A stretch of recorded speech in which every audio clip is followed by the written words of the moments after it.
So you're getting into editing dark and moody, you're working on some portraits, you click a preset or you're doing your edit and it's just coming out like muddy, it's coming out a little bit flat, maybe it's like solid brown. That's what we're talking about today. I'm gonna break down why sometimes your edits might look a little bit flat when you're trying to do dark and moody edits. All of these tips are very easy and approachable to implement today, and we're gonna break them down step by step. Now, this is the final edit that we're going for. And just as a reminder, you can actually download this raw file for free, follow along and get these exact results. And better yet, let's say you download the raw file and you want to take the edit in a totally different direction. That's super fun too. I highly encourage downloading the raw file and showing us the way you wanted to edit this photo. Let's clear everything off the screen. Now this photo was taken at 1/200th of a second, f1.4 and ISO 160. And you can see that the lighting environment or our ambient light for this particular photo is very flat. We're shooting in natural light. And one of the things that you need to compensate for when you're shooting natural flat light in particular is really how flat that lighting really is. If we look at the way this raw file is presented out of the camera, we can really see that this is essentially a flat image. In addition to that, when we get started with this edit, let's say I'm experimenting with the preset playground and I know I want to do dark and moody with this. So I click on Lost Woods. That's the high contrast moody vibe.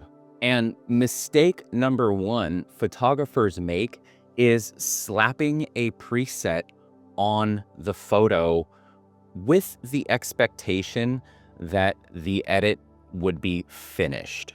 And the reason why that doesn't work is because every single photo is taken in a slightly different lighting situation with slightly different ambient light surrounding the scene and entering into the camera's lens and touching the sensor. And because of that, you're going to experience different color casts onto your image, different levels of contrast in your image. And that means we're going to have to experiment with the sliders on Lightroom just a little bit to take this from a flat moody edit into a moody edit that has a lot more pop to it. To avoid mistake number one, slapping a preset and moving on, we're going to slap our preset on and we're going to start making adjustments in the basic panel. Once we analyze exactly the result of picking our preset, now we want to start making creative decisions to create the look that we want based on what we've seen. What I'm seeing with this preset is that things are in fact a little bit dark. And so to compensate for the way the preset is treating this lighting situation, we're going to focus on our basics module and make some adjustments. And to do so, we're going to start by adjusting the highlights slider. Now, the highlights slider is only going to affect the pixels that land in the highlights region of your tones.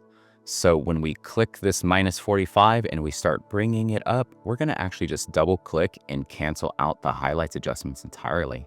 And you can see if we undo that change and then redo that change, it's a subtle change, but all of these little changes are going to add up to bring the pop out of this image. The next thing I'm noticing about this edit is that maybe the shadows are just a little bit too bright. In order to create pop, we want to create more contrast out of this image. And then now to create more contrast, we're going to lower our shadows a little bit. And I think we're going to bring it down to about +26. So let's undo that change and then redo that change. And you can see both of these are very subtle changes, but they're already starting to add up. Because if we start at our base preset and then we go back to where we're at, the highlights are in fact brighter and the shadows are in fact a little bit darker. Now, this is actually starting to get more muddy because I've lowered the shadows and now things are starting to look really dark down here in the bottom. So now we need to start doing more things to compensate for what we're seeing. From here, we're going to hone in on the whites slider. This is going to affect the brightest parts of your picture. And I'm going to click and drag this up. I'm actually going to drag this really high simply because of the way that this photo was shot in the ambient light, and the lighting is actually pretty flat looking. So this is going to be able to cake the amount of whites that we're injecting into this edit. If you're shooting in direct light, going plus 72 on your whites might not give you the result that you're looking for. But in this particular scenario, plus 72 on the whites actually makes a lot of visual sense. And that adjustment was actually a pretty huge adjustment. So if we look at where we started with our preset to where we're at now, remember, we've only made 3 adjustments so far. We've only adjusted our highlights, number 1, our shadows, number 2, and now our whites, number 3. And we're already starting to get a huge difference in our edit. Something really important to keep in mind is as you inject more contrast into your edit, you're also going to start introducing more saturation into the colors. And there's a way to compensate for this. I'll show you. If we zoom in to the leg of our model here, it's actually coming in a little bit more orange than it was before. If we look at our original preset versus now, the vibrancy of the orange on her leg is starting to be a little bit too much simply because we added more contrast. So to compensate for that, let's go to our color mixer panel and we're going to go straight to the orange section. Now, you can adjust the way your color mixer looks by clicking on this tab or this drop-down menu from color to HSL and from HSL to color. I just happen to have mine sorted this way because it's easier for me. So if I look at the orange section, we have our hue available to us, our saturation available to us, and our luminance available to us. If we adjust the hue, you can see it's changing the actual color quality or shade of orange. And if we adjust luminance, it's going to adjust the brightness of our orange. But what we want to do is zoom in right in on saturation. And you can see we're already at about minus 15. So we want to make just a really subtle change here by bringing it down to maybe minus 25, minus 28 is great. Now let's review the change. So we're zoomed in and now you can see this orange color cast on her leg is not nearly as vibrant or as saturated because we turned it down just a hair.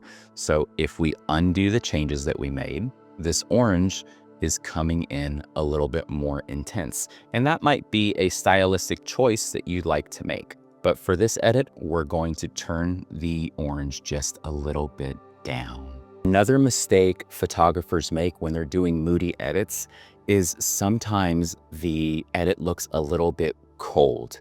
Now, typically, Moody edits come in a little bit warmer to the scene than colder to the scene. And I'll demonstrate what I mean. This photo was taken at the white balance of 6750. If we take our temperature slider and we move it to the left, you can see this photo becomes much more blue. And if we take this slider and move it to the right, the image becomes much more orange and yellow or warmer.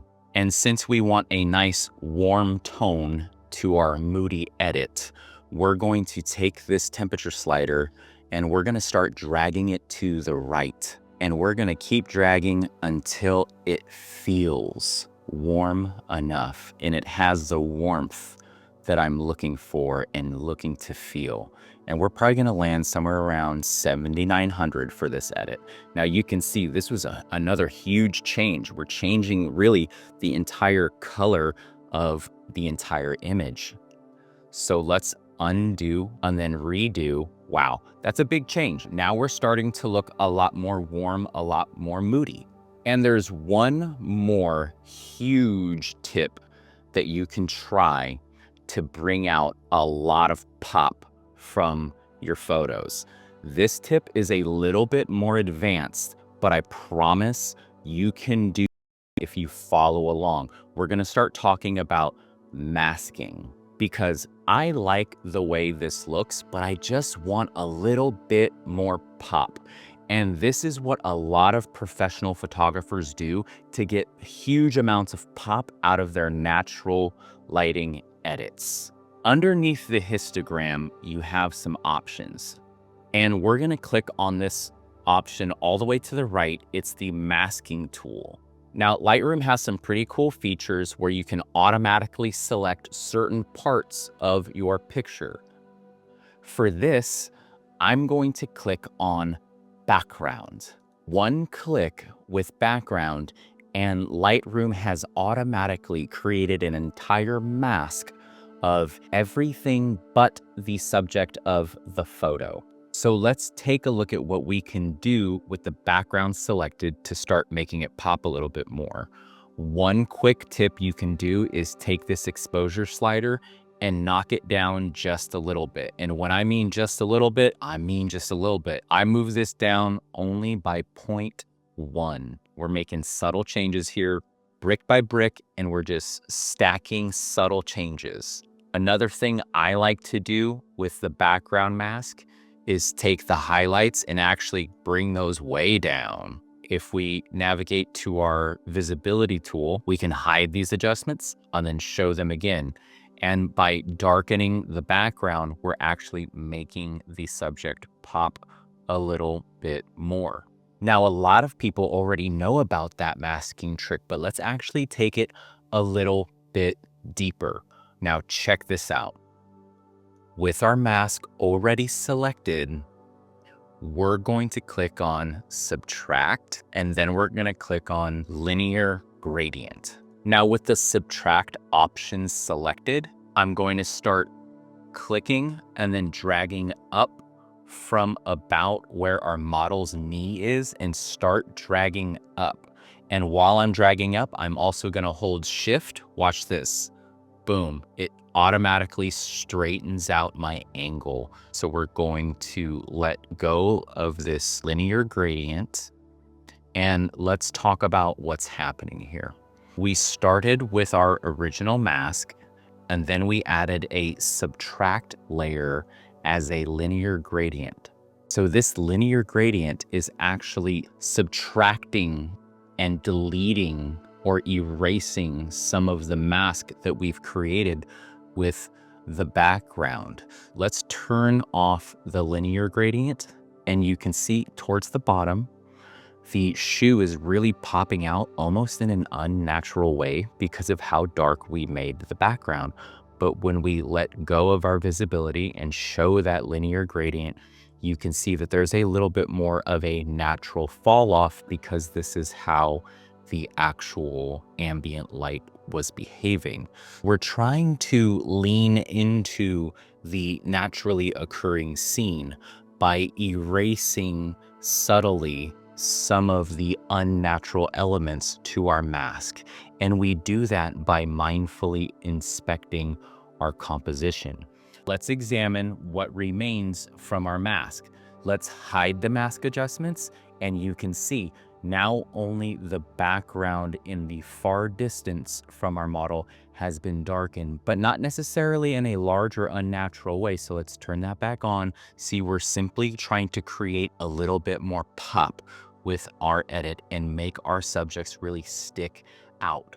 And then last, but definitely not least, You can always make huge impacts to how much your photo pops by making adjustments specifically in your tone curve. And if you want a full breakdown of the tone curve and how to interact with it, there is a video that you can check out, and it's been super helpful for folks.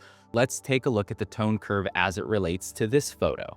We have a node placed here, kind of in the highlights section of our tone curve. If I click on that and I drag it up just a tiny bit, you can see that those highlights and even some of those whites became just a little bit brighter and just a little bit more punchy. Let me go ahead and undo that and then redo that. And you can see we have a much more punchy edit. So let's take a look at our before and let's take a look at our after. Boom! My goodness. This is so punchy, so much contrast, and our model just really explodes off of the background. Now keep in mind, these are just a few tips and tricks that you can try and implement today and experiment with today and see if it helps you when you feel like your edits are a little bit muddy or a little bit flat and maybe a little bit boring and they need some more pop. But there are certainly more things you can try, and there are a lot more videos and a lot more tips and tricks on the way. And just as a reminder, you can go ahead and download this raw file for free.